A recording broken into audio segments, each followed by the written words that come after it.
Hello mga kachabi, magkano na ba ang pandekoko dyan sa Pinas? Dito kasi sobrang mahal kaya gagawa na lang tayo ng sarili nating pandekoko. First, naglagay ako ng 1 cup ng lukewarm milk, 2 tablespoons of sugar, 1 egg, and then imimix lang natin siyang mabuti. Make sure na yung milk nyo ay lukewarm guys. And then, pwede na nating ilagay ang ating dry active yeast. Ipopost ko mamaya dyan sa screen yung mga measurements at yung mga ingredients natin.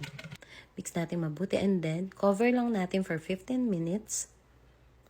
So, pwede na nating ilagay yung 3 cups ng all-purpose flour and 1/4 cup of sugar and 1 teaspoon of salt.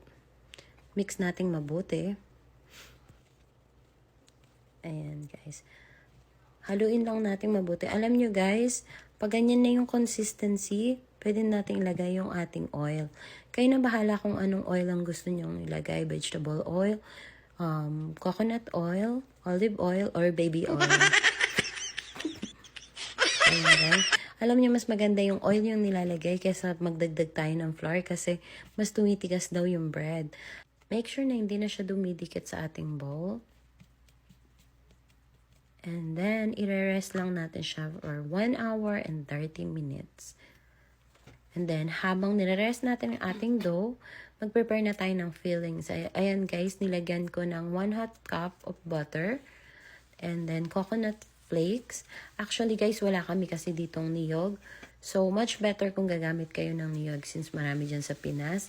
And then, 1/2 cup of brown sugar.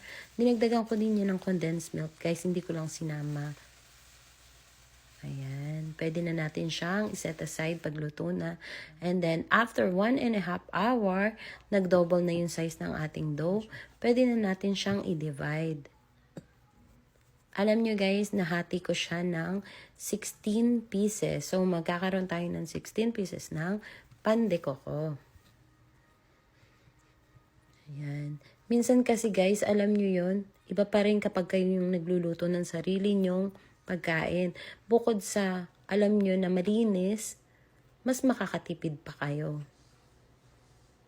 Tsaka, for me kasi, ang pagluluto talaga isa sa mga nakakapagparelax sa akin. Ayan guys, nilagyan ko na siya ng filling. And then, yan, bilog-bilugin nyo lang. Kayo na bahala guys kung ganong karaming filling yung ilalagay nyo. Ayan kasi. Yung kamay ko, ang oil niyan, galing yan sa coconut. So, healthy pa rin naman. Okay pa rin yan, guys. Yan. O, diba? Na-prepare na natin agad. So, yung mga pandekoko, diba, may mga ganyang butas-butas.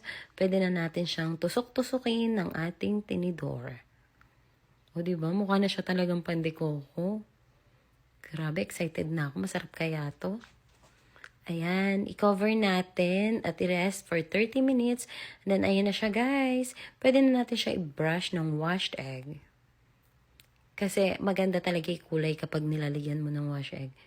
Gumaganda yung kulay niya after mo i-bake. Ayan na siya guys. Pwede na natin siyang i-bake for 25 minutes sa 350 degree Fahrenheit.